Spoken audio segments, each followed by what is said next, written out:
Salah satu penyebab anak rentan menjadi korban kekerasan seksual adalah karena orang tua tidak memberikan pendidikan seks sejak dini. Orang tua harus memperkenalkan anggota tubuh dan menyebut istilah yang sebenarnya. Menggunakan nama sebutan seperti burung akan membingungkan anak. Perkenalkan area pribadi pada anak. Area pribadi seperti bibir, dada, alat kelamin, dan bokong. Perkenalkan jenis sentuhan kepada anak. Sentuhan yang baik menyentuh dari bahu ke atas atau dari lutut ke bawah, seperti ibu memandikan anak. Pelukan ayah, membelai kepala, mencubit pipi ataupun menyentuh dagu. Biasanya sentuhan dilakukan karena ingin menunjukkan kasih sayang. Sedangkan sentuhan buruk bila seseorang menyentuh bagian tubuh yang ditutupi pakaian renang, menyentuh dan meraba paha, dada, dan bagian dekat kemaluan. Tanamkan rasa malu sejak dini agar anak tahu bahwa alat kelamin adalah area pribadinya yang tidak boleh dilihat atau disentuh oleh sembarang orang.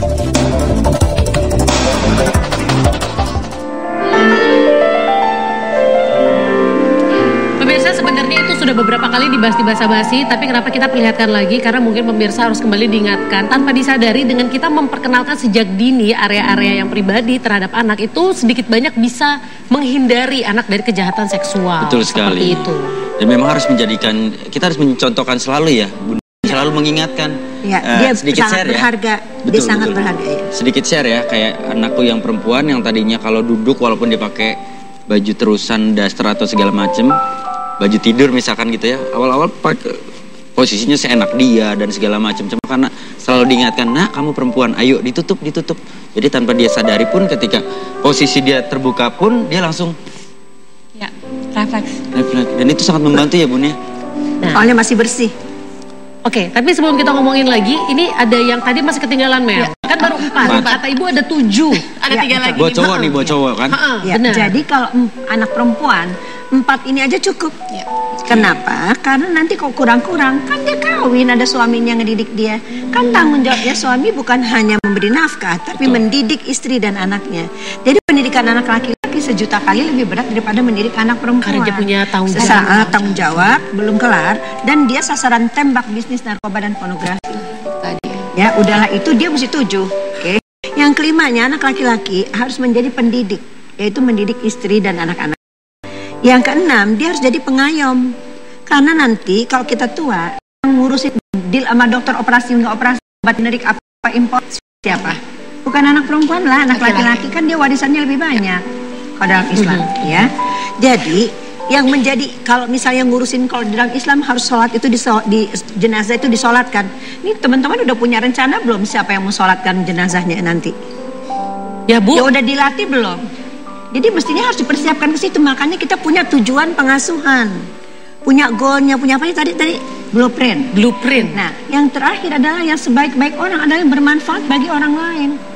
Tidak hanya mikirin harta itu, dan harta itu kan nggak dibawa mati ya. Iya. Sebetulnya rezeki yang paling utama harus kita targetkan pada anak kita adalah menjadi sabar. Menjadi Sabar, bukan uang. Itu kuncinya. Iya. Kenapa? Karena sabar bisa macam-macam selesai dan tidak akan menimbulkan persoalan dengan yang lain. Sabar itu rezeki. Jadi sabar itu mesti dicari. Nah, ini kayaknya harus dibahas di topik yang lain. Oke, ya, maksudnya bener. gitu lah. Banyak topiknya. Karena ternyata Dia punya punya tujuan tadi itu. Jadi kok cuma punya sekolah doang yang nomor 4, yang ini sama yang ini tanggung jawab siapa? Jadi makanya menghasilkan banyak sekali orang terpelajar tapi tidak terdidik. Oke, Ibu, aku boleh, kalau misalkan aku akhirnya menyimpulkan kenapa makin sekarang kejahatan pada anak, terutama seksual, makin parah karena kesalahan pendidikan yang dulu-dulu. Ini sekarang buahnya kita terima. Terus kemudian kita lalai, kita mati suri kalau istilahnya Melani terhadap tantangan dari era negatif dari era digital ini.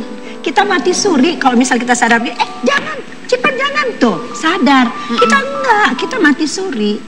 Oke, sekarang Jadi sekarang tambah serius karena kita nggak menganggap bahwa itu yang udah berkali-kali kita bilang bencana paling besar adalah bukan karena bencananya itu apa, tapi kitanya nggak sadar ada bencana. Jadi sulit sekali mengejarnya. Bagaimana kita ngajak saudara-saudara kita ini untuk mengetahui bahwa yang di tangan anak itu yang cuma begini dan begitu itu bisa merusak otak itu.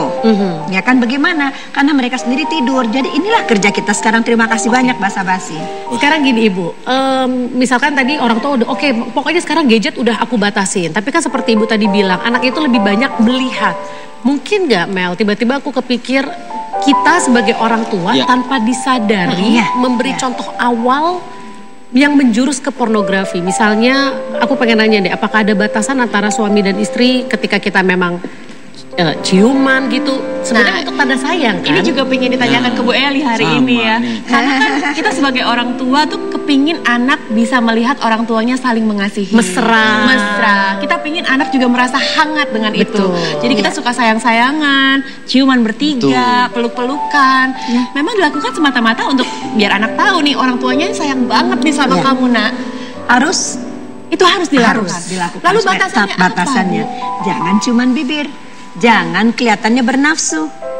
Ya, dan lalu kita bilang ini hanya dilakukan harus ada why-nya. Kenapa? Itu yang kita suka ini. Kita contohkan tapi kita nggak jelaskan. Kenapa Papa cium Mama? Kenapa Mama cium Papa? Iya, kita saling sayang karena kita keluarga. Iya, Mama sayang ayah, ayah sayang mama. Kami sayang sama kamu karena kita harus saling sayang menyayangi. Dijelaskan. Jadi kata kuncinya bahasa Sundanya RW. Nah, reason why. Karena otak anak itu selalu karena belum bersambungan, jadi dia selalu jadi ini kenapa kalau aku cetok gini, kenapa semua lampunya hidup, tapi kenapa bisa bersambung tapi terus gitu. Nah, jadi kita harus menggunakan cara berpikir anak untuk menjelaskan kepada mereka, yaitu dengan menjelaskan, dan itu bukan hanya saja membuat anak mengerti tapi membuat mereka lebih pintar.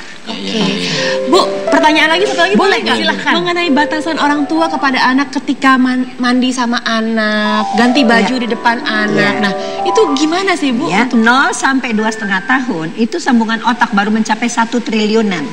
Sebatas itu saja, karena di atas itu nanti kalau dia tanya macam-macam karena sambungannya udah banyak, Anda tidak tahu menjawabnya. Satu.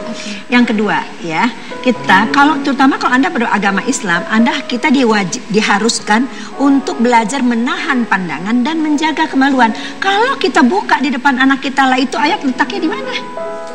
Walaupun perempuan sama perempuan kita ganti. Iya. Ya, karena itu aurat. Nah, jadi anak dari kita kan tadi Wendy bilang contoh yang paling penting itu kan contoh kan.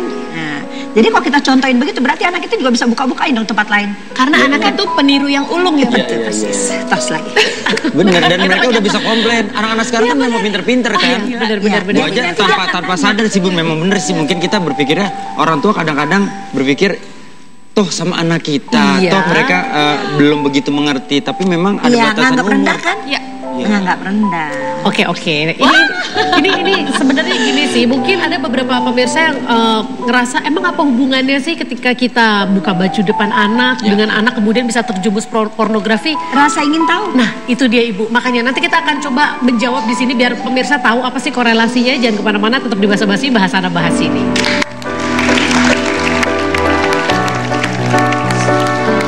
Tenggelam dalam sendu, waktu pun enggan untuk berlalu. Ku berjanji untuk menutup pintu hatiku